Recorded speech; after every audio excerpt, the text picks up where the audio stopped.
Hi everyone, so today we're going to talk about the basics of DNA and the concept of complementarity. So first we want to talk about how do we actually use DNA as information.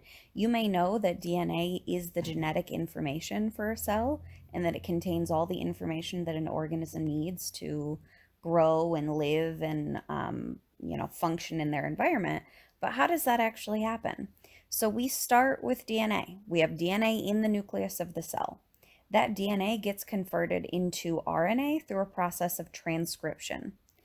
RNA then gets converted into protein through a process of translation. And your WebQuest activity today will give a little more detail about this process. But this is called the central dogma of biology. And this is something that is key for every scientist to know, that DNA goes through transcription to RNA and then through translation to protein.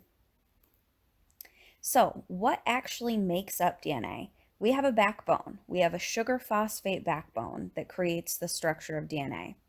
And DNA is a polymer, which basically means that it's made up of a bunch of repeating units. So we have nucleotides. This here is a nucleotide. These three components we're going to discuss are a nucleotide, and they get strung together to make this chain of sugar phosphate backbones.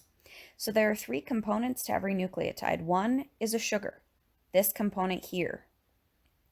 And for DNA, that's a deoxyribose sugar, which basically means what's coming off down here off of the ring is what makes it deoxyribose. But this is the sugar component. We also have a phosphate component. There's phosphorus connected to oxygens. This is the phosphate part of the backbone. And then the third part is the base. This is a nitrogenous base, and we'll discuss what those bases are, but there's 4 different bases that can take place in this spot.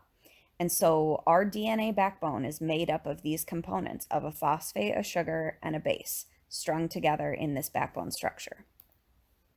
So here are those 4 bases that I was mentioning. We have adenine, guanine, thymine, and cytosine.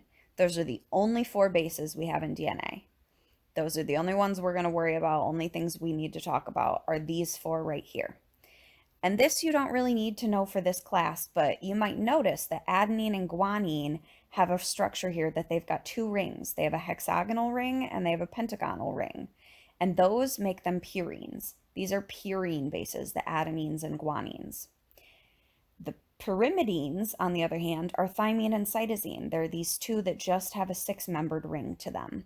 Those are pyrimidines. And so those are the 2 types of bases that we have. Now, we need to think about how those bases and then those sugar phosphate backbones create into the structure of DNA that we're familiar with. So this over here is the right-handed helix. This is the common form of DNA in our cells. This is what you really need to know, is that DNA exists in a right-handed helix. Left-handed helices do exist. It's basically just if you take that helix and you turn it in the opposite direction, but they're less common. So we're just really going to focus on the right-handed helices. Now, something to note about helices is that this structure leaves grooves open. You can see we have the major groove and the minor groove. So think about what this helix actually is. These big strands here, the thicker ribbon part, those are the sugar phosphate backbones. The nitrogenous bases stick off of the backbone into the center of the helix. All of these things sticking out here, those are the bases. So when we have that structure, when we have these bases pairing up and then twisting into a helix, we get left with this minor groove, and it's minor because you can see it's a little narrower, and the major groove, which is a little wider. And the point of those grooves is that things can come in and bind. We still have these bases accessible through the groove. So we can have proteins that come in and recognize the bases in the groove and attach to the DNA at that specific site. So something that's interesting about that, because we have those grooves, we can also have a triple helix structure. So see, this green is the recognizable helix that we're familiar with, and then we have a red 3rd strand of DNA that is winding around. It fit itself inside the grooves of the DNA helix and bound to those open bases to create this triple helix structure. So those are just different ways that DNA can exist. But again, the most common is just this right-handed helix.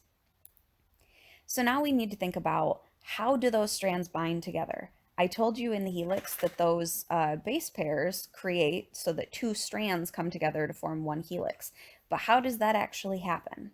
Well, we have those nitrogenous bases and they can bind to each other, but they don't just bind to any base. We cannot have a single base binding to any of the other available bases. They have specific pairings that they follow. So A, adenine, and T, thymine always pair with each other, always. And G, guanine, and C, cytosine always pair with each other. So when we have those two types of pairings, we have one strand of DNA with the backbone and bases, and it binds to a strand that matches up, and then they twist into the helix. So then if you think about here, you can see between A and T, we have two dotted lines. Those represent hydrogen bonds. Those are how those bases bind to each other. Between G and C, you see we have three hydrogen bonds binding them to each other. This means that G and C bonds are actually stronger. They have three hydrogen bond pairings compared to two for AT. That's something we need to think about, because if we're designing a section of DNA or if we're trying to work with a section of DNA, we need to know what the GC content of that DNA sequence is, because that tells us how difficult it's going to be to break those two strands of DNA apart from each other based on how many hydrogen bonds we need to be able to break. So if you wanted to design a segment of DNA that had a higher melting point, you would have more GC pairings in that strand of DNA, because that would mean you have more hydrogen bonds that need to be broken, and a higher temperature would be needed to do that. So these are the base pairings we're gonna talk about and work with: A and T, G and C. So now, complementarity, that is those base pairings. That means if I give you this strand of DNA here, if I tell you we have ATCA, GTC, TAG, you can tell me what the complementary DNA is to that sequence, because you know A only binds to T, G only binds to C. So let's work through this together. If we have A here, it's going to bind to T. If we have T, it's going to bind to A. C pairs with G, A pairs with T, G pairs with C. Again, what does T pair with? A. What does C pair with? G.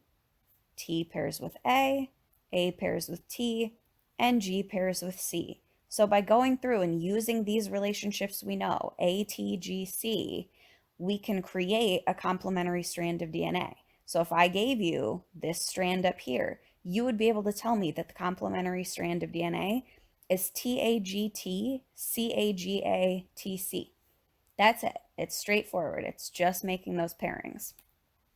So now what I want you to do is I want you to try a couple of these on your own. That's going to be your exit slip for today's class. I want you to work independently, look at this given strand of DNA, this given strand of DNA, and write me what the complementary sequences are to these, knowing that A pairs with T and G pairs with C.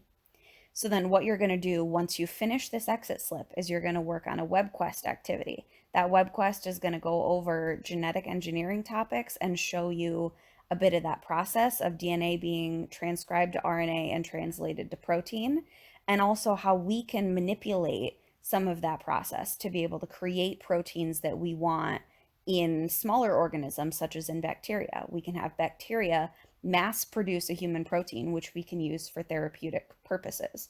So work through the web quest, watch some videos, do some simulations. You'll get to do a virtual lab, you'll get to play a game, and then you'll have a report wrapping up everything that you learned and answering the questions that were posed in that activity. All right, have fun.